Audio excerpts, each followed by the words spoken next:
Yep. Rico, it's not often, in fact I think it's the first time we've caught up really with an interview, but you've announced your retirement obviously in the last few days from football, a career that's I think spanned 3 decades, and you played for some of the biggest clubs in non-league. Just what's made you come to this decision? I guess just feel it's the right time.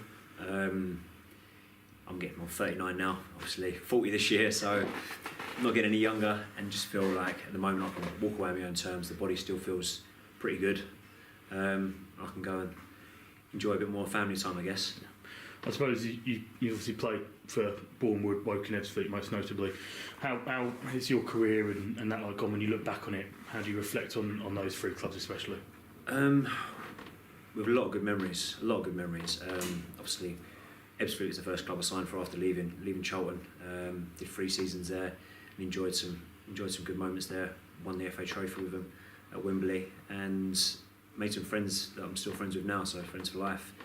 And then Woking, again, played more games there than I did anywhere else, and some great memories there as well, winning the Conference South, and we took Brighton to a replay as well when they were top of League One and lost on penalties in the end. That was a great night. Disappointed to lose, but still a great experience. And again, I've got friends there that I still talk to now, and a lot of the staff there I still speak to. And Bournemouth, most recently, again, some great memories there of the FA Cup and almost making it to the Football League, coming so close, and we probably should have won that day after the Trammy went down to 10 men. Even looking at that game, I walked out with my daughter, held her hand as captain at Wembley, and that was a moment that will live with me and her, obviously, hopefully the rest of our lives. Yeah. Obviously, you touched on Bournemouth, that's obviously the club that most people will know from, obviously, mainly because of that FA Cup run. Talk us through that, especially, must be a career highlight for you. Yeah, I mean, even leading up to that, we had some great games leading up to that. We beat St Albans in the round, I think it was the round before the Bournemouth game, and they were big rivals, obviously, for Bournemouth, and there's a lot of, there was a lot riding on that game, so it was good to get one up on them. And then we beat, I think it was AFC Wimbledon, just before that as well, and again, another big scout for the club at the time. So even then, leading up, we had some good games and some good memories, and you're thinking, just try and go one further again. Then we get Bournemouth, and you're thinking, well, give it our best shot, we'll see what happens, and to obviously get the result that night and to score that goal was incredible. And having the kids there again to watch that was pretty special. So, and it got us the chance to go and play Everton away at Goodison Park, and another great night out, but obviously not a result we would have wanted, but I don't think anyone expected us to get any further anyway. I'm sure many non-league clubs will have beaten Bournemouth and then not beaten Bournemouth and then going to Everton and in a cup run, I suppose, will they? But no, it's not a bad one. No. Obviously, the last season, then finishing your career at Dulwich, how's that been for you? I know it's been frustrating at times with injuries and stuff like that.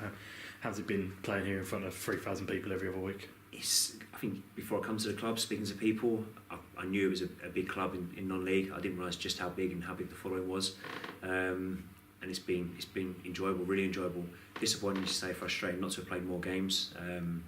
I'll be fit most of the season, so it's just not quite making the squad sometimes. It's frustrating, but I've enjoyed every minute of it, and I look forward to coming back next season and watching some games as well, and having a beer, watching a game in the stand, which looks, sometimes you're sort of on the bench, you see all the fans walking past their beers and their feet. It looks like a good day out. it's quite good, I'll give you that. So then, what's next then? Obviously retirement, and you won't have to come back in 8 weeks for pre-season or anything like that. You get to enjoy a long summer. What's next for you and career-wise and life, I suppose? I'll try and figure out what to do on Saturdays, I guess. That'll be the first job.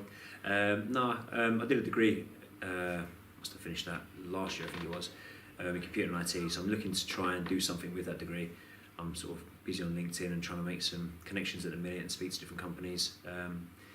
It's obviously not always straightforward being a 40-year-old graduate up against a lot of younger graduates, but I just need to... Have they all scored against Bournemouth though? That's the question. Possibly not. But no, I need to get busy and sort of get applying for things. I'd like to try and find some full-time work, but I'd also like to try and do a bit of coaching as well. So let's keep involved in football in some way. That's definitely something I'm going to look to do. Perfect. Rico, we'll leave it there on that note. It's been great to see you here this season, and we obviously, on behalf of everyone here, we wish you all the best in wherever life takes you, I suppose. Thank you very much. Cheers, big man.